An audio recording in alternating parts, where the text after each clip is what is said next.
എല്ലാവർക്കും ലീ കുക്കിങ്ങിലേക്ക് സ്വാഗതം. ഇന്ന് ഞാൻ ഉണ്ടാക്കാൻ പോകുന്നത് ഒരു അമരയ്ക്ക കൊണ്ടുള്ള ഒരു തോരനാണ്. ഞാൻ ഇതേമാതിരിയാണ് അമരയ്ക്ക കട്ട് ചെയ്തേക്കുന്നത്. കാരണം ഇത് ഇങ്ങനെ കട്ട് ചെയ്യുമ്പോൾ കുറച്ചും കൂടെ ബെറ്റർ ആയിരിക്കും സ്മോളായിട്ട് കട്ട് ചെയ്യുന്നതിനേലും. ഇനി ഇതുണ്ടാക്കാനുള്ള ഇൻഗ്രീഡിയൻസ് വന്ന് ഒരു സവോള, ഒരു തുണ്ട് ഇഞ്ചി, ഒരു 5-6 പീസ് വെളുത്തുള്ളി, പിന്നെ ഞാൻ കുറച്ച് തേങ്ങയും ഗ്രൈൻഡ് ചെയ്ത് വെച്ചിട്ടുണ്ട്. പിന്നെ ആവശ്യത്തിനുള്ള ഉപ്പ്, മുളക് പൊടി, മഞ്ഞൾപ്പൊടി, കടുക്. ഇതാണ് ഇതിന് വേണ്ട ഇൻഗ്രീഡിയൻസ്. ഇനി നമുക്ക് കുക്ക് സ്റ്റാർട്ട് ചെയ്യാം. ഞാൻ ഒരു പാൻ അടുപ്പത്ത് വെച്ചിട്ടുണ്ട്. പാൻ ചൂടായിട്ടുണ്ട്. അതിലേക്ക് ഞാൻ വെളിച്ചെണ്ണയാണ് യൂസ് ചെയ്യുന്നത്. ഇതേമാതിരി ചെറിയ ടീസ്പൂണാണ് യൂസ് ചെയ്യുന്നത്. അതിലൊരു 3 ടീസ്പൂൺ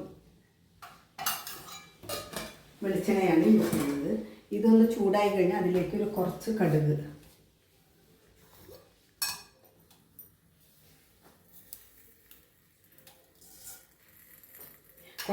ഇട്ടിട്ടുണ്ട്.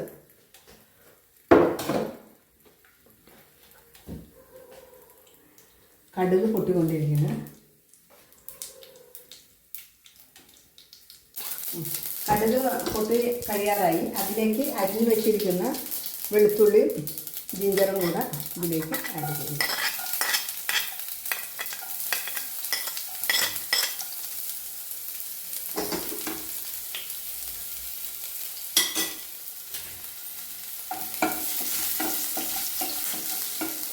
ഇതിൻ്റെ പച്ചമണം ഒന്ന് ഹാഫ് ബോയിൽഡ് ആകുമ്പോൾ നമുക്ക് കട്ട് ചെയ്ത് വെച്ചിരിക്കുന്ന സവോള ഇതിലേക്ക് ആഡ് ചെയ്യും.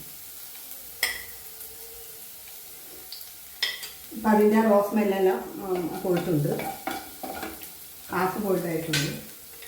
ഇതിലേക്ക് അരിഞ്ഞ് വെച്ചിരിക്കുന്ന ഉള്ളി ആഡ് ചെയ്യും.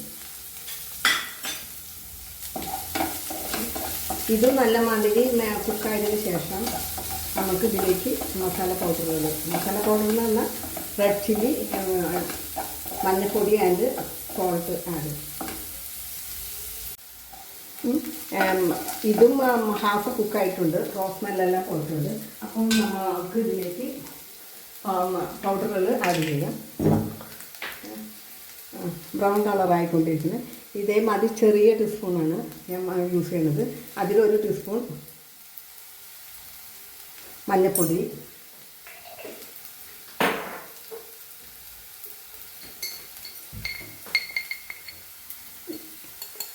ഇതേമാതിരി 2 ടീസ്പൂൺ, ചെറിയ ടീസ്പൂണാണത്, ടേബിൾ സ്പൂൺ, 2 ടീസ്പൂൺ മഞ്ഞൾപ്പൊടി,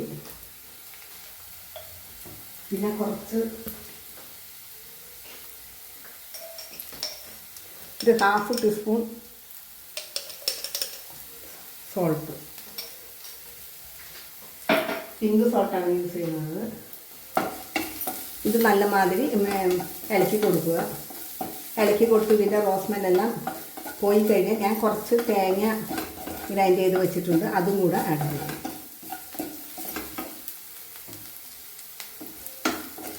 വളരെ സിമ്പിളാണ് ഇത് ഉണ്ടാക്കാനായിട്ട്, അധികം ഇൻഗ്രീഡിയൻസ് ഒന്നുമില്ല. ഇനി ഞാൻ ഇത് റോസ്മെല്ലാം ഇട്ടിട്ടുണ്ട്. അതിലേക്ക് കുറച്ച് ആഡ് ചെയ്ത് ഗ്രൈൻഡ് ചെയ്ത് വെച്ചിരിക്കുന്ന തേങ്ങ ഞാനിതിലേക്ക് ചേർത്ത് കൊടുക്കുന്നുണ്ട്.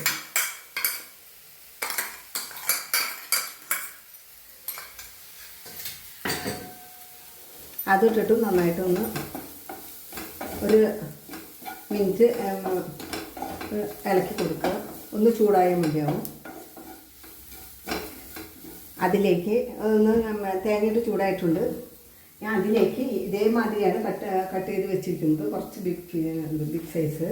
അതിലേക്ക് ഈ അമരയ്ക്ക ചേർത്ത് കൊടുക്കാം.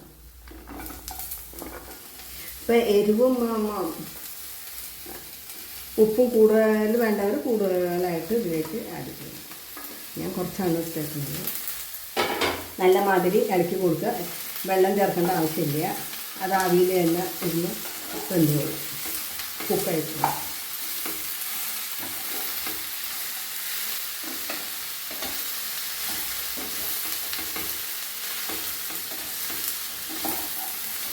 നല്ല മാതിരി ഇളക്കി കൂട്ടിയിട്ടുണ്ട്. അതിനകത്ത് നമുക്കൊന്ന് മൂടി വയ്ക്കുക. സിമ്മിലാണ് വേവിക്കുന്നത്. നല്ല മാതിരി മൂടി വെച്ചിട്ടുണ്ട്. മൂടി വെച്ച് കഴിഞ്ഞിട്ട് ഇടയ്ക്ക് നമുക്കിത് ഇളക്കി കൊടുക്കണം. നമ്മളുടെ കറി റെഡി ആയിക്കൊണ്ടിരിക്കുന്നത് ഞാൻ മൂടി തുറന്നൊന്നും കൂടെ ഇളക്കി കൂട്ടിയിട്ടുണ്ട്. ഫൈനലി ഇത് റെഡിയായി. ഈ സ്റ്റൗ ഓഫ് ചെയ്യുക.